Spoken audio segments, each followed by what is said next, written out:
Jai Hare Krishna, boa noite. A pergunta é: bom, como se desprender de dogmas religiosos que ensinam através do medo e culpa para poder seguir a filosofia do Bhakti plenamente? Esse dogma de culpa, né? Bom, na verdade, o Bhakti Yoga é muito mais amplo do que esse conceito teosófico cristão, né? Na realidade, o cristianismo, né, nas palavras de Sri Maharaj, é um teísmo mais básico, né, onde você entende que existe um Criador, né, Ishvara, e que você deve se render a Ele, né?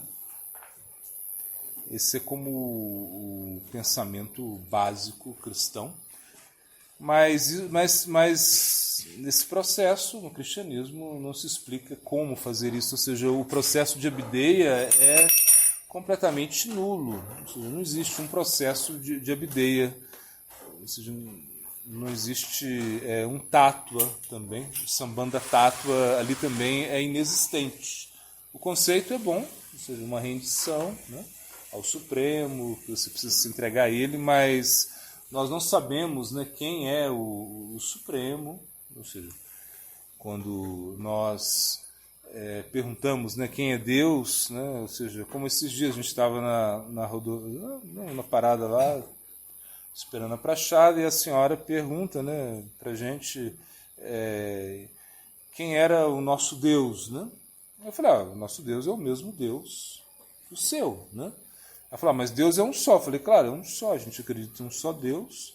Eu falei, como é o seu Deus? Então ela não sabia responder como era o Deus dela. Eu falei, mas eu perguntei, qual é a descrição do seu Deus? Como você consegue descrever o seu Deus?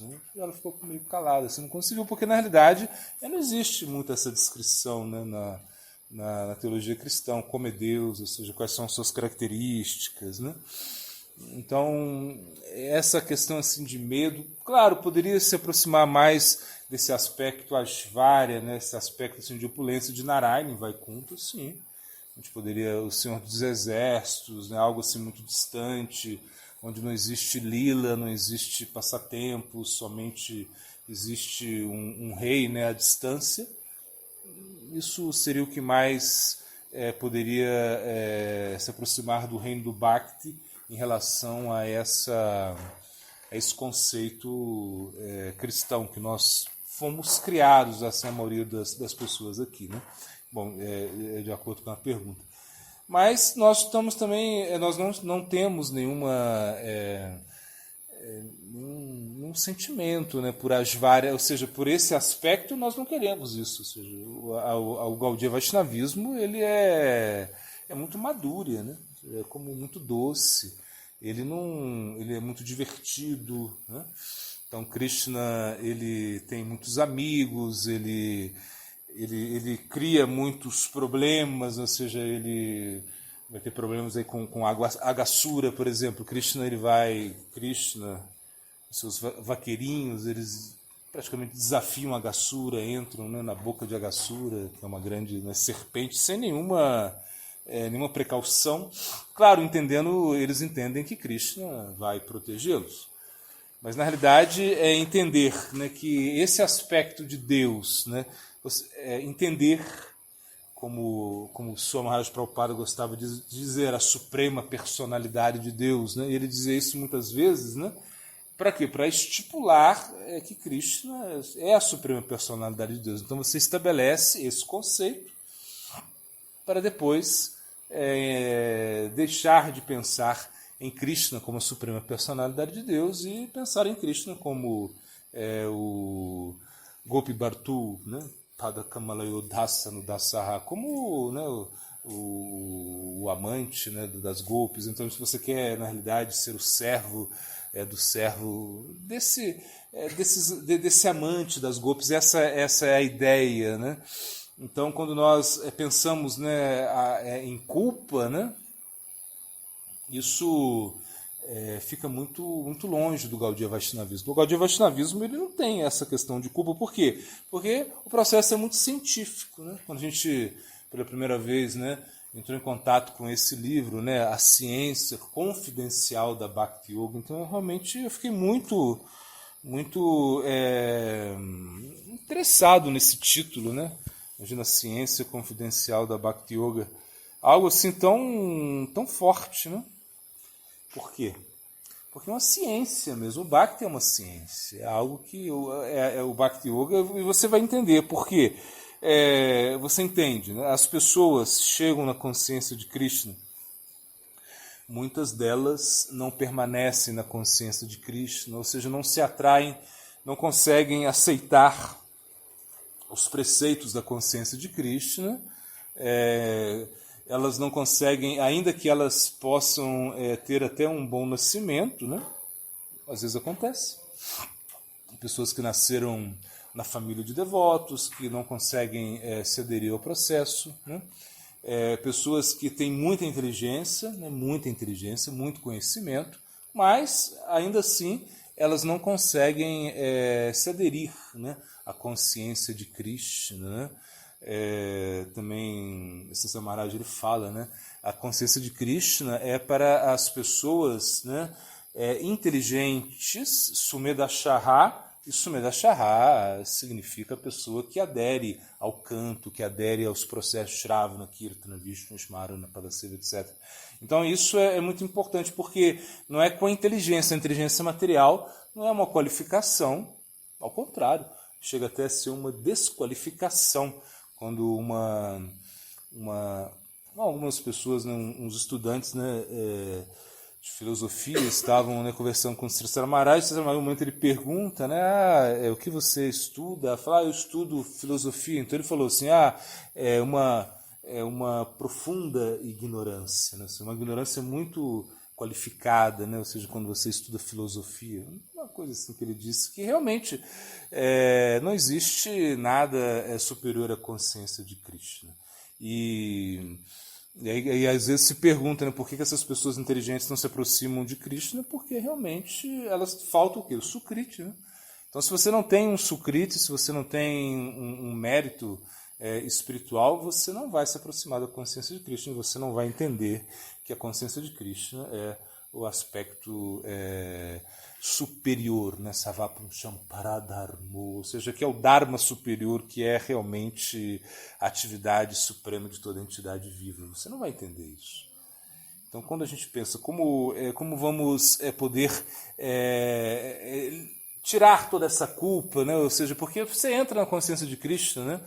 E quando você percebe, né, quem era você, né? Então, como um pecador profissional, né, você começa a analisar realmente quantas coisas, né, erradas que eu fiz nessa vida, mas agora você está na consciência de Cristo, então isso não tem a menor importância, o passado. Mas o processo da consciência de Cristo, como eu disse, é como algo muito científico. Você tem que passar pela fase de Anartha Nivriti. E imagina, a fase de Anartha Nivriti significa que você vai cometer muitos erros, ou seja, que você vai se atrair por muitas coisas desnecessárias, né? Então não é algo que nós já esperamos. Então não podemos pensar somente em termos de pecado, né? E ter essa culpa, né? Ou seja, a culpa é uma coisa que realmente nos atrapalha muito. Por quê? Porque a culpa ela está muito relacionada à lamentação, né? Quando você carrega um sentimento de culpa, eu sou um pecador, imagina como sou pecador, porque eu não consigo, sei lá, seguir os princípios, ou porque eu não consigo me qualificar para a consciência de Cristo, né? O processo é tão elevado, mas eu sou tão pecador. Não, eu acho que você pode até desenvolver um sentimento que você realmente está numa posição inferior, ou seja, que você é uma alma caída. Isso sim é uma coisa assim, até que de certa maneira é positivo, mas não é carregar um sentimento de culpa que você realmente não... ou seja, que você está muito sobrecarregado com esse sentimento, esse pessimismo, né, de pecado, pecado, pecado. Então, na realidade, a consciência de Cristo não é isso. Não é isso, não. você canta o santo nome, né? Você vai cantando o santo nome, você vai limpando o seu coração, e ainda que você realmente não consiga praticar a consciência de Cristo de acordo com a sua, né, sei lá, com como você queria, você entende também que existe uma certa limitação. Ou seja, você não vai conseguir fazer tudo, de repente, como outras pessoas estão fazendo, porque você não tem sucrite para isso, ou seja, não é o momento. E também o ponto mais marcante é que na nossa filosofia, né, nós muitas vidas, ou seja, talvez nessa vida você não consiga praticar o processo de uma forma mais pura, mas você vai parar de onde continuar de onde você parou e não tem nenhum problema. Então, isso é como a consciência de Krishna. Ou seja, que Krishna realmente ele te protege nesse sentido. Então você não tem que se preocupar muito com os seus pecados, com as coisas que você fez de errado, ou está até fazendo de errado, né? E sim cultivar o ideal. Como disse César Maharaj também, ele fala, o homem deve ser julgado pelo seu ideal, né? Então, o ideal é o mais importante. E isso significa que você não deve julgar a pessoa pelo seu passado, nem pelas suas tentativas, Bhavagrahi Janardana. Então, o que importa é o quê? O sentimento que ele está colocando agora nesse instante, né? O sentimento de realmente querer fazer as coisas certas, ainda que ele não faça, não tem problema. E os Shastras nos dão muitas esperanças, né? Como, por exemplo, por você cantar o santo nome, não tem atividade pecaminosa que o santo nome não possa eliminar. E mesmo que você cante o santo nome em aparada, né? Namaparada Yuktananda Manyeva Harantyagam Avishranti Preukitani Tanevartakaranicha. Ainda que você cante o santo nome cometendo aparadas, o próprio canto do santo nome, dessa maneira, vai levar você ao canto Inamabassa, o canto, né? Um canto que não é puro ainda, e depois isso Shuddhanama. Então nós não devemos simplesmente nos apegar ao pecado, ou seja, nos apegar às coisas equivocadas que nós estamos fazendo. O Bhakti, ele é para as pessoas que erram. O Bhakti é para as pessoas que fazem as coisas equivocadas mesmo. Esse é o nosso processo. Então nós não podemos pensar em termos de pecado, em termos de punição, né? Então isso não existe, né? Que Krishna vai estar lá, né, marcando, né, as suas faltas, vendo os seus pecados e ele vai te castigar, né, no juízo final. Isso não existe. Ou seja, a consciência de Krishna não é isso. Na consciência de Krishna, você é uma alma, você tem uma conexão direta aí com o seu corpo interno, né, o Linga Sharira, que é composto, Antakarana, que é composto, né, de Manas, Buddhi, né, Ahankara e Chitta, que é a alma. Então, a mente, a inteligência, o ego, é o pacote interno que você tem. E, claro, existe muito sofrimento para lidar com isso, né? Então, nós não deveríamos aumentar esse sofrimento por carregar uma culpa, né? Porque a culpa, de certa maneira, ela é uma armadilha da mente. Claro que a gente deve se arrepender das coisas erradas que estamos fazendo e tentar fazer as coisas certas. Isso sim, isso vai de acordo com a nossa sinceridade. Se nós somos sinceros, né? Então nós vamos mudar o nosso comportamento. Mas também se nós persistirmos, né, e não abandonamos a consciência de Krishna, ainda que temos assim tantas falhas, tantos erros, né, aos poucos, né, nós vamos nos purificar, desde que nós não cometemos ofensas, né? Então a ofensa, ela é uma falha, né, contra a própria... É um pecado da alma, ou seja, é algo que realmente destrói a nossa devoção, a ofensa. Então nós não podemos ofender os Vaishnavas. Agora, esses pecados assim que nós cometemos, né, no dia a dia, ou seja, é algo que nós devemos entender que faz parte das nossas debilidades, faz parte do nosso processo. E o Bhakti, ele vai queimar tudo isso, transformar tudo isso em cinzas. E, além disso, né, o Bhakti vai tirar o desejo, né, por essas atividades pecaminosas, por esse desejo por cometer essas atividades pecaminosas. Diferente do Dhyana, diferente do Ashtanga, né? Que realmente podem, né? O Ashtanga, Dhyana, eles podem sim acabar com essas reações pecaminosas, né? Mas eles não acabam com o desejo, né, de pecar. Essa é a grande diferença. O Bhakti não. O Bhakti ele vai na raiz. Ele acaba, ou seja, ele destrói as reações pecaminosas e, ao mesmo tempo, ele tira o desejo de você cometer atividades pecaminosas. Então, isso é o mais importante. Porque as atividades pecaminosas elas vão acontecer. Mas enquanto nós desejarmos, né, essas atividades, então na forma, né, de desejo, kulta, bidya, né? Esses aspectos sutis que depois, né, se transformam, né, no prarabdha karma, né, e até vão gerar depois o aprarabdha karma, ou seja, esse karma que é manifesto, que vai se manifestar também. Isso tudo o Bhakti ele vai eliminar de maneira muito fácil, né? Então é ter paciência, claro, também se absorver no processo de uma maneira, como eu falei, de uma maneira sincera, e tudo isso será destruído, mas sem carregar essa culpa, né? Que sou um pecador e como chicotadas, né, nas costas, o ajoelhar no milho. Bom, esse não é o nosso processo. E quando nós fazemos Ekadashi, quando você vê o poder do Ekadashi, claro que nós não fazemos Ekadashi com essa mentalidade, né, para espiar, né, as atividades pecaminosas, né? Não. Mas a gente vê que o Ekadashi é muito poderoso. Nós fazemos Ekadashi, sim, com a intenção de satisfazer Krishna, né, como uma anga do Bhakti, mas quando Ekadashi Upavasa, ou seja, realmente praticar Ekadashi para estar perto de Krishna, né, para realmente jejuar das atividades materiais e se absorver nas atividades espirituais nesse dia. Isso é Ekadashi. E cada Ekadashi você sai assim, muito purificado das suas, ou seja, as reações, né, das atividades pecaminosas, elas vão diminuir. Ou seja, tudo que você teria que sofrer, você já não vai ter que sofrer tanto. Então a esperança que o Bhakti dá é muito grande. Então nós deveríamos simplesmente abandonar essa mentalidade de pecado, enfim.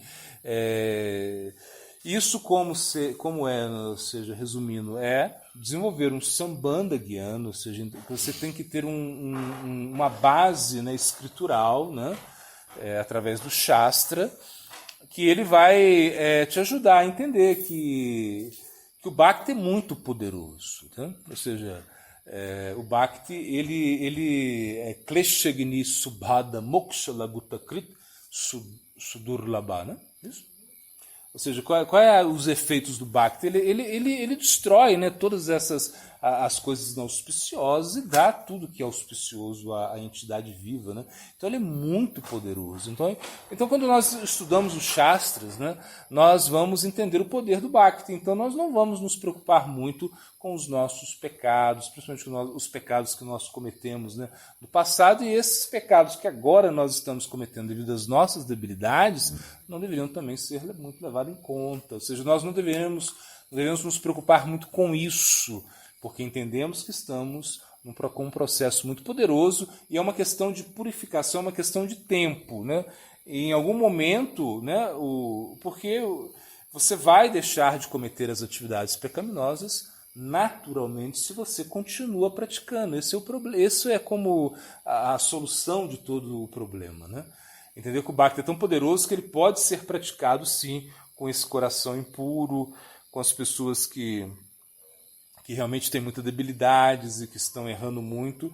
Você continua praticando o Bhakti e ele vai dar esses resultados. Então, realmente, não se apegar muito, não se preocupar muito com esse aspecto assim, muito sobrecarregado do pecado, que você vai ser castigado, e simplesmente entender o poder do Bhakti, que o Bhakti tem o poder realmente de tão purificatório, né? Ou seja, e esse poder purificatório, né, como acho que a gente até estudou esses dias no Bhakti Rasamrita Sindhu, né, quando você cozinha, né, esse foi o exemplo que ele deu, né, você queima, né, as lenhas, né, não é isso? mas o efeito é o quê? É a comida que você está preparando, ou seja, não é as lenhas que são queimadas, né? Ou seja, o efeito o processo do Bhakti não é para queimar as atividades pecaminosas simplesmente, na realidade, desenvolver o amor puro por Deus, que isso é algo muito superior. Então, quando nós temos isso em meta, que eu digo, se nós temos um sadhya forte, se nós temos uma meta forte, ou seja, vamos entender onde nós vamos chegar, ou seja, quão grande é a nossa missão. Então, o sadhana nos ajudando, a prática, você entende a importância do sadhana, ainda que existam traços de atividades pecaminosas, né, que ficam, né, no sadhaka, isso não tem importância, isso vai ser eliminado em algum momento. Então, é bem diferente a concepção, né, do Bhakti, né, Gaudiya Vaishnavismo, com essa teoria, né, ou seja, essa teologia cristã, onde o pecado, né, como algo tão forte, assim, tão, né, assim, escuro, uma coisa que te condena, né, porque não é essa a nossa visão é muito mais ampla e nós devemos nos agarrar a esse conhecimento que nos leva à conclusão que o pecado não é nada perto do que você vai conquistar, o amor por Deus. Gora Pramanana.